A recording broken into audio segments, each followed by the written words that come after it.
Hey guys, welcome back to Black Clover Mobile. In today's video, we are doing our Mars guide. Now, this is the first character guide we're going to do, and you guys leave in the comments who you guys want to see next, and I'll do my best to get around to as many characters as I can. But for Mars, we'll have timestamps in the description if you want to bounce around to different places. We're going to go through everything to do with him. So first off, we're going to kick it off with his skills. Now, he's got a really nice kit, and the great thing is he's got a good ultimate, but he's got a fantastic combined attack. He's actually got two fantastic combined attacks. And this is what I normally use with him. Now, in standard combined attack, he's going to have up to a 50% once you max out this skill, chance to stun enemies, AoE, which is really nice and disruptive. Then when you pair him with Lotus, he's going to get the attack reduction and a chance to taunt, whilst Lotus is also going to slow enemies. It's just a really fantastic combined attack in general. So no matter which way you're using his combined attack, this is going to be nice. If we look to his ult, it gives the Fortify and a chance to extend debuff duration. Now, you can get this up to a 45% chance, which is better, but honestly, this one is not as good as his combined attacks, in my opinion. I'd rather have a 50% chance at stunning each character individually than just extending the duration of their debuffs. Depends on the situation what debuffs you have, but normally for this guy, we're looking at using his combined attack, whether it's with Lotus or without Lotus. Then we have his skill. This one's really nice as well. We can get up to a 60% chance once we max it out, chance to stun an enemy. Now, that is on single target, and then we also get the 60% defense reduction, which is incredibly nice. But to land this, even though it doesn't have its own percentage chance, it only lands when they are affected by the stun. However, if enemies are immune to the stun, it seems like there's a mechanic in there where if the dice roll on the 50 to 60% chance to land the stun gets the right roll, meaning it would have stunned them but they're immune to it, it will still apply the defense reduction. So that is really nice as well, so you can still get that effectiveness out of it. And then his basic attack has a 70% chance to taunt the enemy. It can go up to 80%, which can be really nice as well. And then we go on to his LR passive, which is incredibly nice, especially for PvP, which grants all allies debuff immunity for 1 turn at the start of combat. Really solid. His dupe, his enhancement buff passive isn't the craziest, so don't stress too much on his dupes. Obviously, he's a fantastic character, so dupes are going to help him with stats, which, yes, if you get them, take them. But in general, you know, he gets the damage reduction, which isn't like the biggest deal for him when we look to future builds and stuff like that. So that is his basic kit and how he works. Now, when we look to gear, now I do think in general, I like playing him on defense pieces on the big ones. So these ones being defense, and then having 3 attack pieces down here. However, due to the fact that once you can do all the PvE stuff you need to do, I kind of like the idea of, and you can see mine has some attack sets. Now, I'll talk about sets in a second, but putting some extra attack on this guy, to me, isn't a bad idea for PvP, because normally on defense, the enemies aren't your enemies who the players, they're not going to really be dumping everything into the Mars. When he's on your offense team, the enemies will and often attack him, so the defense is better. But, you know, you can play around with putting more attack on him. Now, as for sets, I do like the idea of getting a 2-piece speed set on him with this set, but you know, these things are hard to come by in the early days, so I don't have that on him. But if you're looking at the speed enhanced, meaning it's got the star, the enhanced speed set, the enhanced defense set, which is this one, which is really nice. However, I don't have that set complete, or the enhanced HP set are all going to be nice. But then you also have things like the normal defense set, which is still going to be decent for him because you still get that extra 250 defense, which isn't game breaking, but it is still something. But in general, if you're in the early game, trying to get some LR pieces on him is going to be your top priority to get those extra stats. At the end of the day, you could weigh up whether, you know, having the bonus with a UR piece and having the bonus 250 defense is going to be more or less than having just the LR piece itself in a broken set. So you guys can weigh that up, but essentially 4 defense, 3 attack,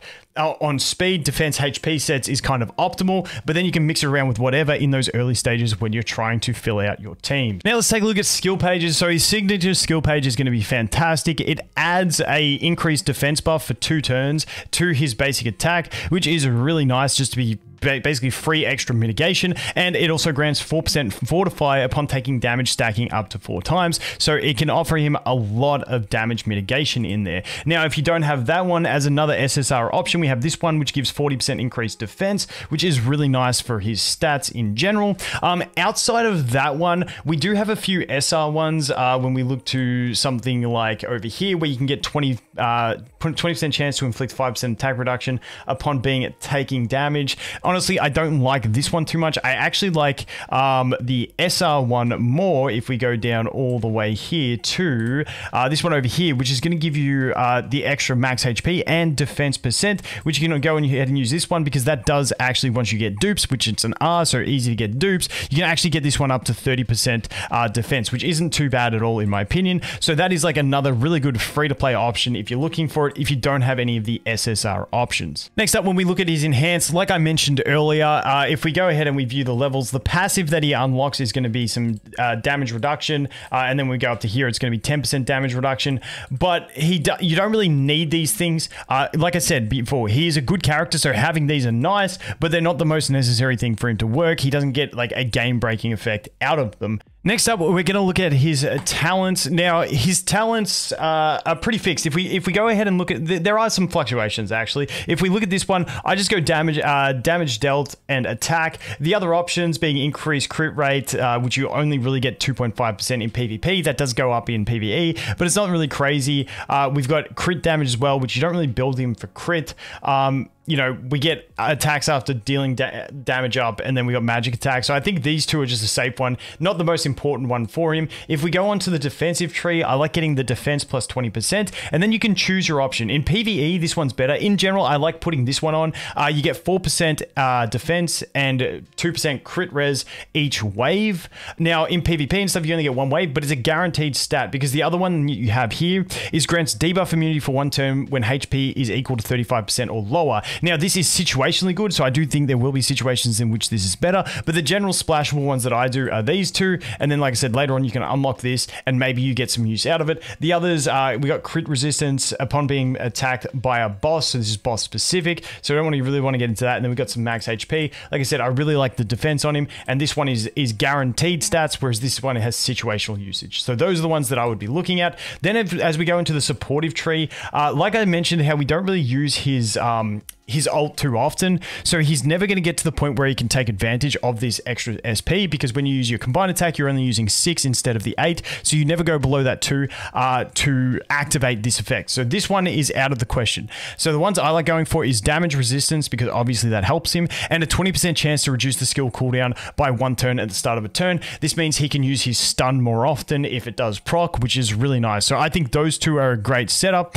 This one is accuracy and penetration, which he's not damage focused, so I'd rather have the damage resistance. So those are the two I would go with there. So with that out of the way, let's look at teams. So the dude, if we look at early PvE progression, you're going to be using him in the full blue team if you have him as your tank with a Charmy, a DPS, and hopefully a Lotus if you have him as a disruptor. This team really, really solid and fantastic. Now you can team him up with Lotus, or you can put him with something like your damage dealer, so that he can use his team up to stun enemies and get your damage dealer to attack, or you can use him with the Lotus as another access to get the speed reduction, because Lotus's ult has a speed reduction, then the combined has a speed reduction, you also get the attack break, you get the taunt, all that stuff, so he can really go wherever. As for preset skills, what I normally leave him on is to use the team up skill, then his skill. Pretty self-explanatory. He's always going to use his team up, get either the AoE stun or the combined attack with Lotus, then he's always going to use his skill after that, which is going to provide him with a stun. Just really solid, pretty easy, pretty straightforward. That is the general PvE team usage for him. As we look into PvP, now PvP is a bit more variable depending on what you're going with. At the moment, the PvP meta is pretty much the same, except instead of a Charmy, I'm using Mimosa. This is pretty much standard what you'll see. Sometimes you'll see Mimosa replaced by a William Vengeance. Sometimes you'll see some red Yamis, some red Asters and stuff like that. But in general, we're looking at Lotus Mars meta in the current PvP rankings. And the reason Mars is so good in PvP at the moment is is purely because he just has his passive. Well, one, he's got stuns. He's got the team up with Lotus, who's another very meta unit. He's absolutely fantastic in all that aspect. And then the other thing that we have is that we've got the debuff immunity for 1 turn at the start of combat. So if your enemy team tries to speed cleave you, they're not going to be reducing your defense, amplifying the damage you take, and they're not going to get those one-shots as easily on you as if you didn't have Mars in the team. So he's absolutely fantastic for that. But the other thing is, in PvP, he's fantastic to use on offense, because when you're on offense, the enemy's team AI is still going to normally attack your tank, which means Mars is going to take most of the damage and allow your team to go. It's the biggest cheese for PvP. If you just bring a tank, the enemies, not 100% of the time, but normally they're going to focus in on your tank and basically leave the rest of your units alone, unless obviously they have AoE. But that is his PvP usage. Absolutely fantastic. So that pretty much sums it up for Mars. Like I said, let me know in the comments who you guys want me to go through next. And if you have any differing opinions on these characters in these guides, please let me know. And if anything changes, I will leave a pinned comment. But yeah, let me know who you guys want to see next. And as always, thanks for watching. Hope you have an awesome day, and I'll look forward to seeing you in the next one. Cheers.